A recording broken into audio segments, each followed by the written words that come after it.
Mascara. My eyelids feel so heavy right now from this trash. I tried a new brand. You know what? The hill I will die on is that there is one brand of mascara Amen. that is phenomenal, and I've tried many Agreed. mascaras. Maybelline. Maybe it's The Maybelline. rest suck. Really? Yes. I didn't know they were heavy. I'm like, what is happening? Yeah, no. Well, you know, it's almost time. He's gonna say it's time for me to take a nap. You know what? I had no idea that there was a difference in weights of mascaras. Well, I didn't realize that. I've never had heavy mascara before, but I've had clumpy mascara or it just doesn't work as well. But I am dying on that hill. I have been wearing mascara for 30 years. I feel like that's a good amount of time to be an almost expert. 100%. Yeah, I would agree. Maybelline or bust. Wow. Yeah. Do you think maybe you put too much on to make it heavier? I'm not being mean at all.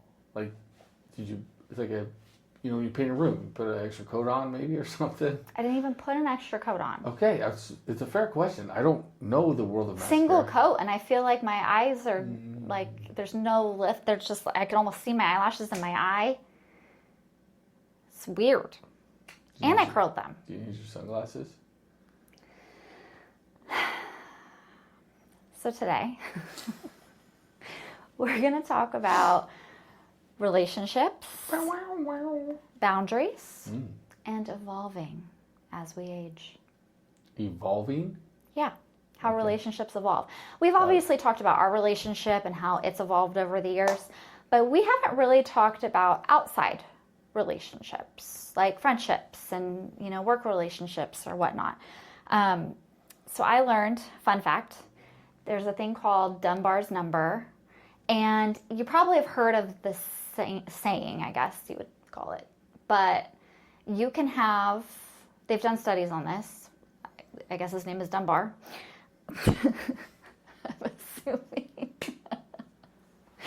but you can have 150 relationships, but 5 close relationships, like nurturing, like without like spreading yourself too thin. Like that's the number. That's the magic number. And when I read it, I was thinking like, oh, once I got POTS, I think my number went way down. Like I couldn't maintain any relationships. I was like, I'll just be in my bed. I think I sent out a disclaimer. Yeah. Friends. I love you. And I would love to be there. But please excuse me, I have... The odds are not in my favor. The odds are not in my favor. So my number went way down. So Dunbar was wrong with me, but... yes, so 5, which I thought was a small number. But what... I guess it's like close...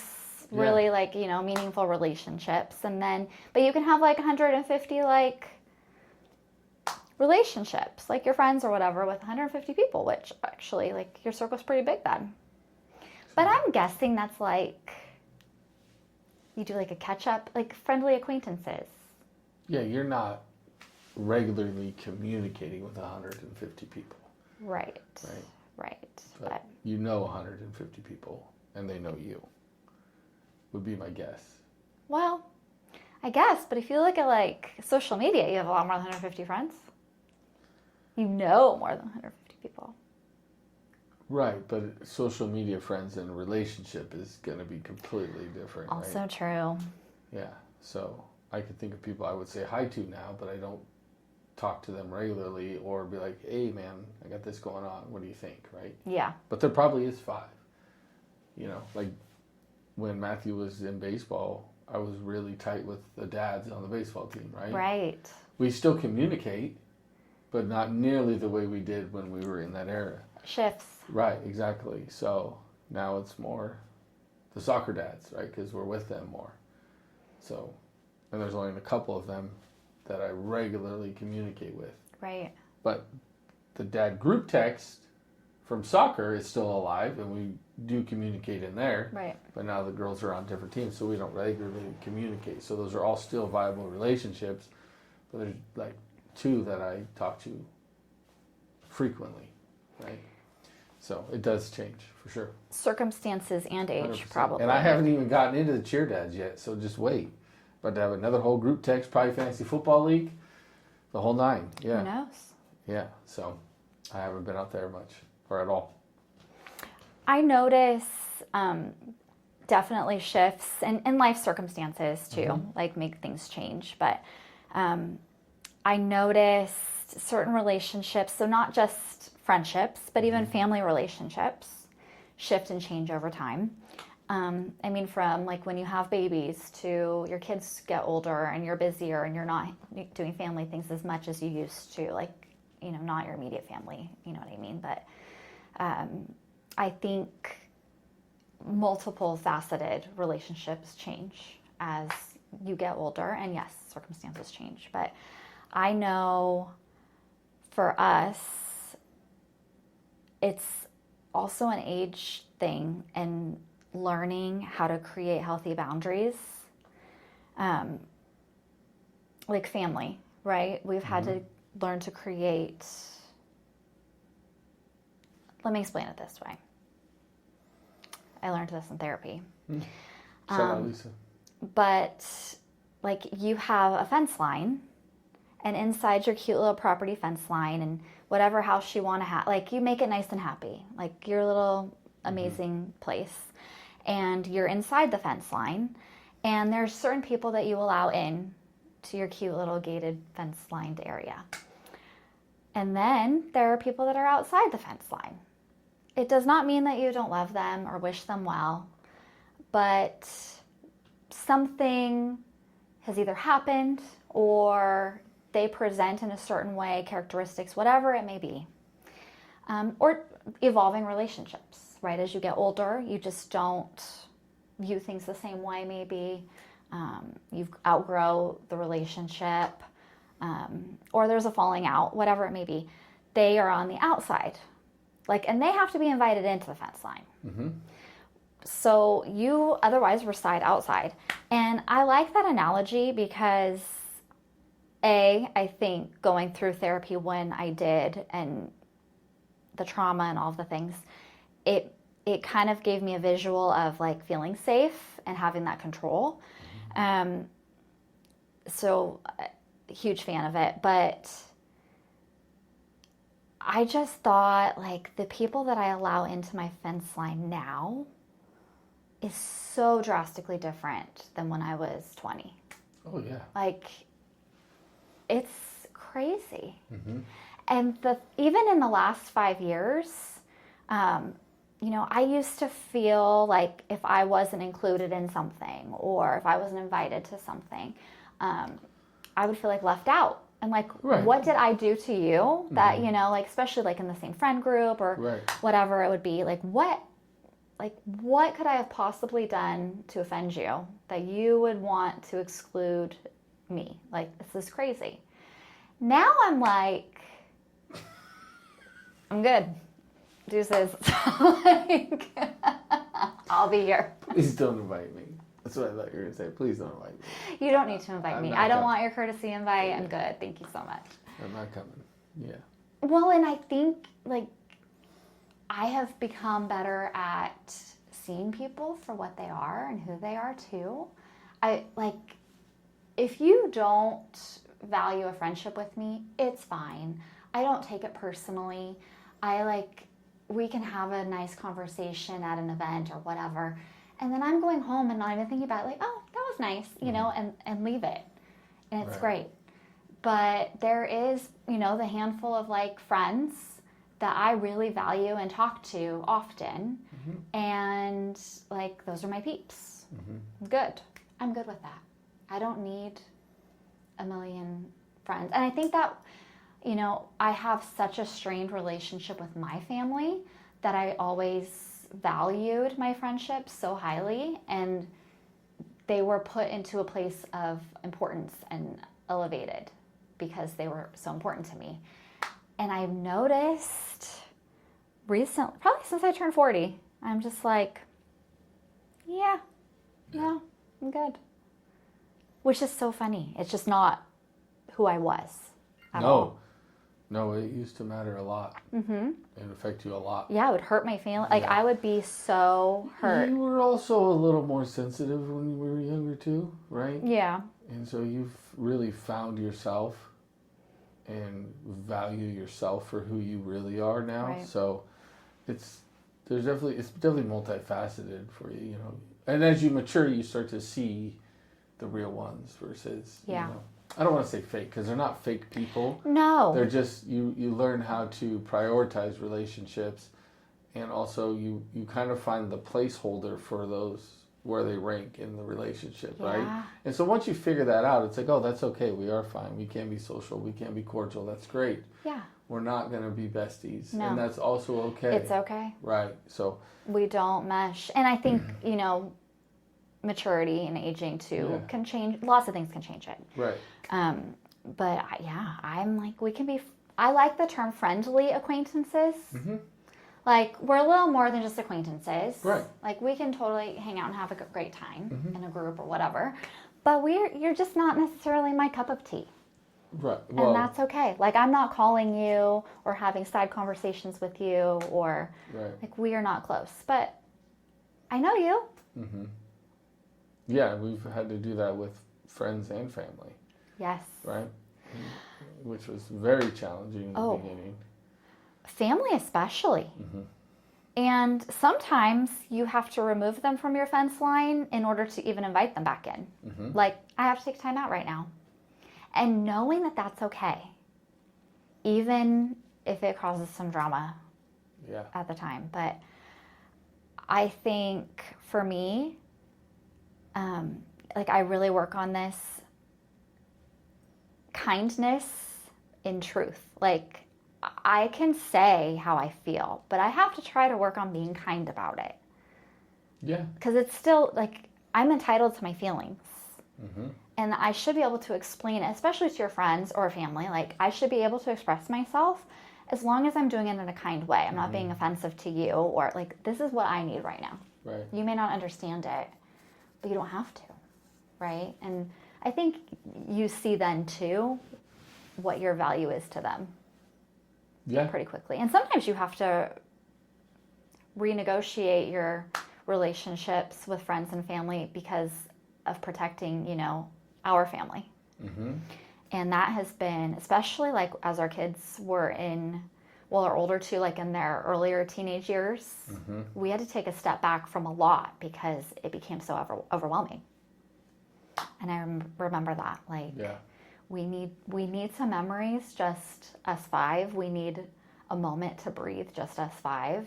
And I will never regret that. Like, those moments of us just like, nope, we're going to just go do this with the five of us and disconnect, are some of my favorite memories with our kids. So I just went on a tangent a little bit. Sorry. It's okay. That's what this is. That's what we're here for.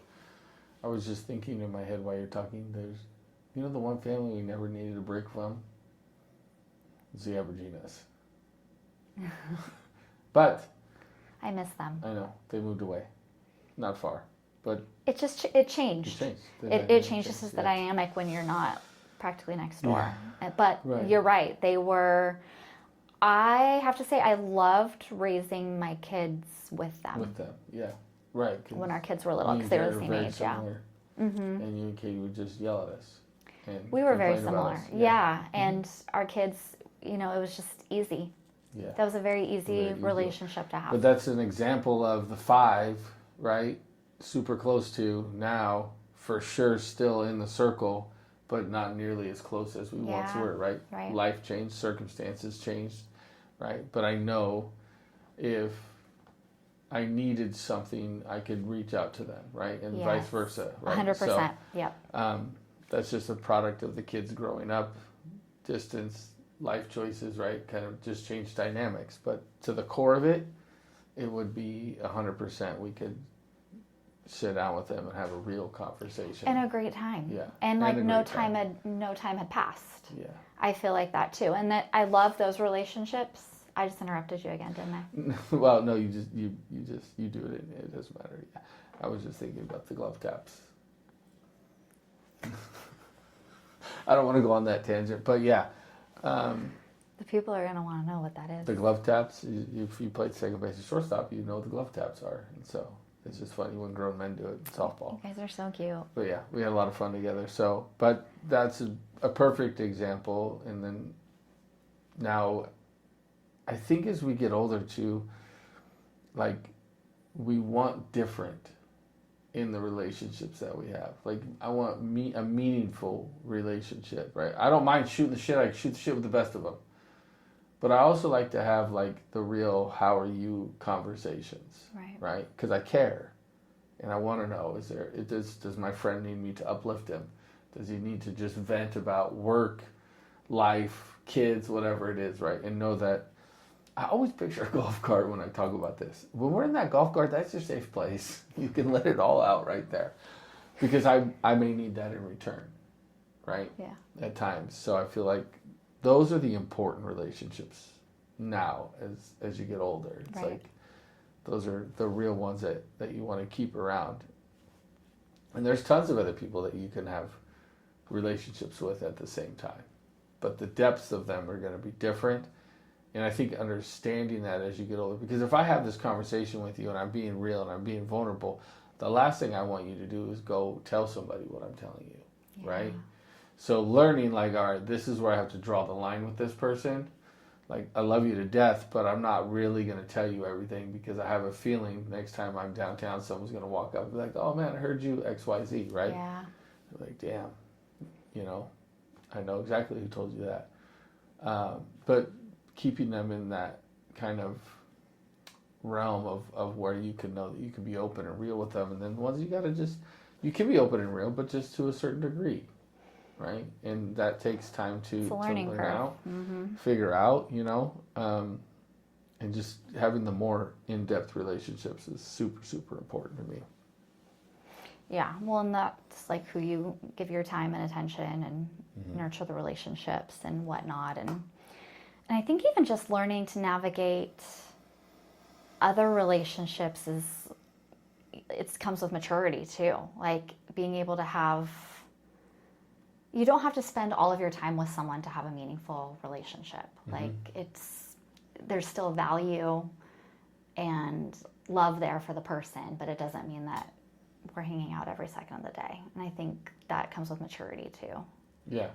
I remember when we were younger, obviously like we had our high school friends. I'm very blessed. I'm still very close with my high school friends, but I remember for a while, like I think it was when Matthew was small, like we just weren't drinking and like didn't like go out, like we were busy with other things. And I know like there was definitely some friends who left our circle just because they were like, you've changed, like. Yeah. And I remember that was my first probably wake up call to growing out of relationships. Like, oh, it's like, our values are different or we've changed or whatever it may be. And I remember being like shocked, like, wow, were we that bad of friends? I wouldn't feel that way now. Now I just understand that's how like friendships evolve and relationships evolve and, it shifts, especially with kids and their sports and their activities because you spend a lot of time with different groups of people. Right. That that becomes your circle, right? In that time frame, right? It does. And then I was talking to somebody yesterday who's a little bit older, right? I'm in Modesto in the parking lot doing some work while McKenna's at soccer practice. And so I'm talking with him and he's like, oh, I'm out of town here. I'm out of town this. I was like, man, that's nice. He goes, it's crazy how when your kids are grown and gone, how much time frees up for you to be able to do whatever you want. And I was sitting there going, wow, that sounds amazing.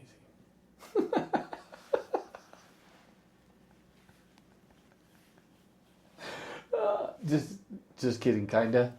But we're in completely different seasons of our life, right? So we try to connect every once in a while, but he did reach out after the accident too to check in on McKenna. But like the day-to-day, the weekly is like, we're not going to be able to mesh because of our seasons of life are completely different. Your kids are grown and gone. We're in the thick of it, right? Like, but that's also a good friend to have because you've gone through it, you've done it, you've experienced it. I can come lean on your shoulder if I need to. I can ask you questions. How did you handle this? How did you go about that? What happened when your kid first moved out? How did that change the dynamic, right? I can have those real conversations with you too. So those friends are good to have. Yeah. But life circumstances don't dictate that you will be able to spend a lot of time with that person too. Right. So. Yeah, no, super important. And I think there's a way, I mean, and this is everyone. Everyone can have those 5 deep connections and the 150 less deep connections or whatever. It's not just you. I think sometimes like you're, in a text conversation or whatever with a friend and it's like, no, life has been crazy. And it's like, they're like, no, really it has. It's not like that guilt that sometimes you feel like, dang it, I've been a crappy friend. Yeah. They probably feel the same way. Like it's a lot. Life is pulling you in multiple directions, no matter what season you're in, I think. Like, I think yes, you have more time probably when your kids aren't at home, but what if you take up more activities and your responsibilities change and shift too? And your friends probably shift and change too then, right? Like you kind of pick who you stay really close with from every different season and you have like a modge podge of really good friends, I guess. I could see that, like you like, oh, like we are really close from when my kids were little and you were really close, and those are the people that you kind of keep in touch with. Yeah, which is interesting because some of our, if not our closest friends, come from raising our kids, right? And they're definitely inside the fence friends. They're definitely in there. So, had I not been such a phenomenal coach to these children, I don't know if the relationships last. Okay. I wonder how many of your players follow you, like your podcast, see this, because this will be a great short, and I do expect some comments. Also, they follow way more of my real estate stuff than they do the podcast stuff. Oh, don't worry. For sure. We can post the short on your personal page. Oh, my guys will come to bat for me. I have no doubt that you guys will come to bat for me, for sure. Since he was such a phenomenal baseball coach. You're welcome. Anyway, get back to our topic, please. What is a good boundary that you feel like we've implemented as we've gotten older? Can you think of one? No. I need a little more context than that. Like, a boundary? Like, if you're a drug addict, you're not in.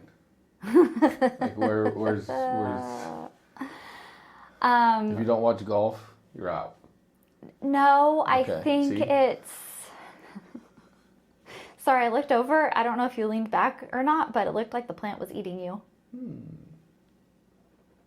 Just trying to fix my posture. Is that what it I was? was a I was little like, what is slouchy. happening? That damn plant. Anyway, what I mean by like a good healthy boundary, I think, to me, I think as our kids got older, we became not pickier, but more protective of who was in our fence line and putting boundaries in place to protect them, like what they knew. Because as they get older, they can understand and process more information, right? When they're younger, you can hide a lot. Like example, I'll just throw it out there. With my family, there's a lot of boundaries. And I want to say probably in the last 5+ years, maybe close to 10 maybe, we've had some very strict boundaries. Before, I don't feel like I was able to implement boundaries. And I think that's where I'm going with that. That's hard, especially when you put them on your parents. You put boundaries on your parents, and There is definitely some pushback and, begrudging, and they don't understand why. And having to have those really hard conversations and explain why you don't allow certain things to happen is very humbling and disappointing. Not freeing. Having to have the conversations is hard. Yes. The feeling of when they're set in place and they're firm, and having the support, like having your support and like this, our fence is strong and you're not coming in, is freeing. There is still like a little bit of guilt, but then when there's contact or something happens or whatever, then I'm like, this is why I have this boundary, and I'm so glad I do, because I can't. Mm-hmm. I just can't. And I think unless you know that person that has those boundaries, or you have to have those boundaries yourself, I don't think you can understand. I don't know that there's enough empathy. I've had multiple people in my life say, but they're your parents. Mm-hmm. And they're only here so long. Mm-hmm. And you're supposed to honor your parents. And although I agree, I think sometimes very traumatic things happen, and not just a one-time thing, but over the course of your life. And it doesn't get better. It just escalates. And it comes a time where it's not even for you, but you have to protect your own children. And you have to make hard choices to not allow them in the fence line. And that's hard for other people to understand. Yes, it is. Especially if you don't have the experience that you have. That was hard for me to wrap my head around in the beginning of it, because I can't relate to that. Right? So it's the 10,000 foot view tells you that that's an important relationship. Yes. For your kids. Yes. Right? So when you see it, you're like, well, you're gonna change this dynamic greatly. Is that fair? Is that the right way to do it? Coming from my perspective, I couldn't imagine doing that. Right. Right? Because I don't have the same experiences you have. But once you understand those experiences and what they've done and how you decided that those are no longer acceptable behaviors, right, then it becomes a little bit easier to set the boundaries. The challenging part of the whole thing is holding those boundaries, because once somebody gets a limit put on them, they immediately become the victim of those boundaries. Yes. And it's not necessarily, it's not like a not my fault thing, but it becomes a that was so long ago thing. That it's so different now. Things have changed now. How could you treat me this way? How could you do this to me? How could you take away my grandkids from me? Right? Those are like, but that's just gaslighting and then victim blaming all in the same tone to then spin it where now I am the victim for the treatment that I gave to you or the circumstance I put you in. I now spin this to be the victim of the whole thing. Yeah. And once you start to see that play out, holding those boundaries and protecting your kids, but also protecting your spouse from going through those again or having to relive them when it's a one-sided conversation of this is what happened, and the person that has done those things to you has no accountability to them, right? It makes it a lot easier to be like, that picket fence now has barbed wire on the top of it, right? You're not coming in. And so once I kind of saw that aspect of it play out, it was like, oh, this is such an easier boundary to set up and to hold, right? And it was kind of like, you said it. you set the boundary, right? Like, this is where I'm comfortable with. This is where I'm going to allow you to be in my life. All I had to do was make sure that barbed wire didn't come down. And that's the easy job, right? This is what you wanted. Now my job is to just kind of hold it up and make sure that it's not going to collapse. And if it does, right? If they are allowed back in, and we change the boundaries and we make more accessibility to our family and to our kids, and we're doing it in the right way, that it's not just empty words, and that you're not being manipulated into thinking something is different than what your actual experience was. And one benefit we have is being together for the length of time that we've been together. I've gone through some of these experiences with you. Yeah. It hasn't happened to me personally, but I have seen them happen. And so it's like I can remind you of this is why, or remember when. And not to say that those boundaries stay forever, right? Because it would be great to break those boundaries and lower those fences and allow people into our side again.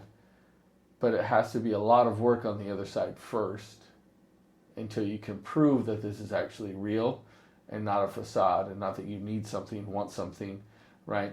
That you're actually a changed person per se, to get back into them. So my role has been very just supportive, right? But it also makes it easier for me to be like, hey, I don't want you on my side of the fence either.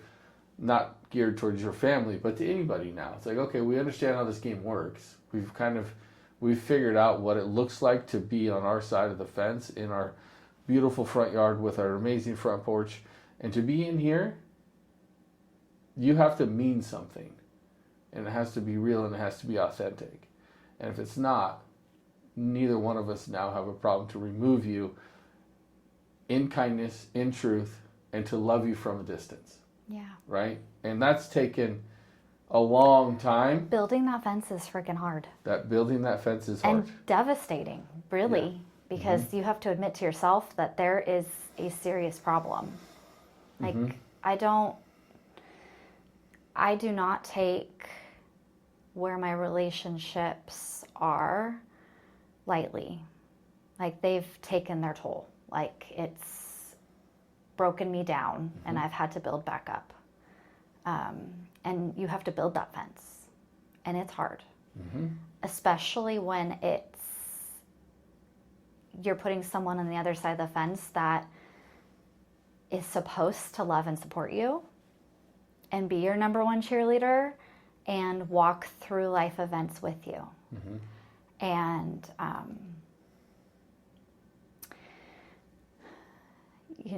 there's a meme out there, like, they ask moms, like, what is your biggest fear? And they say, I just say sharks because I can't say. My biggest fear is that my children will look at me the way that I look at you. And that hits so hard and so deep. Like, that, yeah. I would punch them. I don't want to cry. I mean, you can. It's just, like, my kids mean everything to me. And that is my most important job, is to be their mom. And I take that so seriously and personally, and I guess I am the mom to my children that I needed.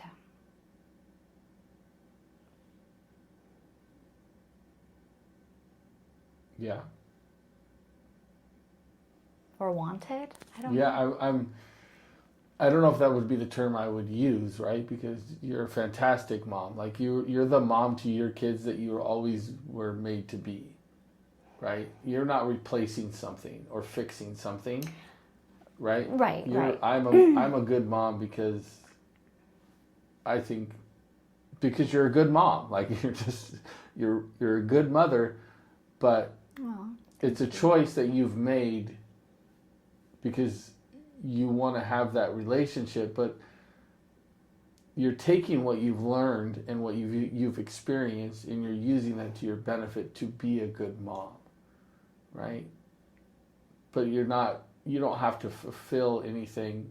You don't have to be different, like, or feel like I'm a different mom because of this. Yeah. You're using your experiences to be a great mom. Like they don't know anything else, I think is my point, right? They don't know another mom.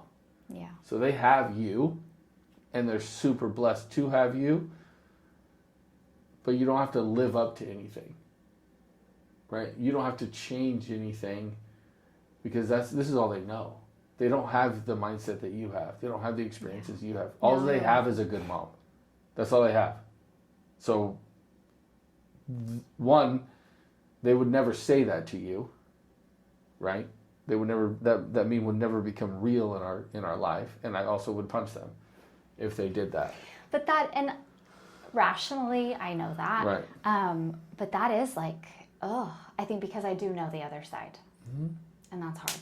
Right. It's hard, and it's embarrassing. Like, I'm embarrassed that that's my story, right? Like, I want a different relationship. Yes. But you don't portray that. You don't lean on it. You don't use it as an excuse. You've taken a situation that wasn't amazing, and that's now you use that as your motivation to be great. But I also don't think you need that. I think naturally you're a great mother. I think the other... He's trying to make me cry today. No, I'm not. I'm being honest with you. Sweet. Oh, well, I better stop. That's weird. That's not my MO. But I think you naturally are a great mom. Using your past probably puts you in the Hall of Fame. Does that make sense? Like, it just elevates you. You're extremely gifted as being a mother. Using your past puts you at a higher level that hopefully our daughters achieve. Now they have the right side to look at, right? And we don't want them to be like, oh, I need to be like my mom, right? No, we don't want that no. either. But you're laying a foundation for them to be like, oh, I have good things to go back on. I have a good baseline to go off of. Yeah. Now my job is to then elevate that to another level, right? To be even a greater mother to my children, right, if they decide to have kids, right? Someone better. Yeah, I was going to talk about my son, but he's like, hell no. Hell no. No, he doesn't want kids. We'll see if that changes. But, oh, yeah, that's impressive. Good job. Thanks. Yeah. All right, can we end on something funny now? Because this is awkward. Got deep. You Yes. did. Well, you're the funny one. That's true, too. So bring it on. I don't really have anything funny that I can play off of that. That's. I too. No in-law jokes. I too. No, well, nothing? no, I have plenty of them, but I too do have a conscience. A conscience? Conscience? I hate that word. Conscience. Yeah, There's see? an N in it. A couple of them. See, I did it. Perfect. There we go. My conscience. Conscience? Conscience. Conscience. I hate that word. I mean, you could be cautious. No. I am always cautious. Are But my you? conscience won't allow me to tell any of those jokes. But I just chewed that word up 37 times, so I feel like that kind of played into it just fine. So. Naturally. Naturally. All right, good job. I'm proud of you. Hang in there. Don't be scared of boundaries, right? No, I think they're healthy. They are healthy. I highly recommend them, and you don't need to wait until you're 40 to put them in place.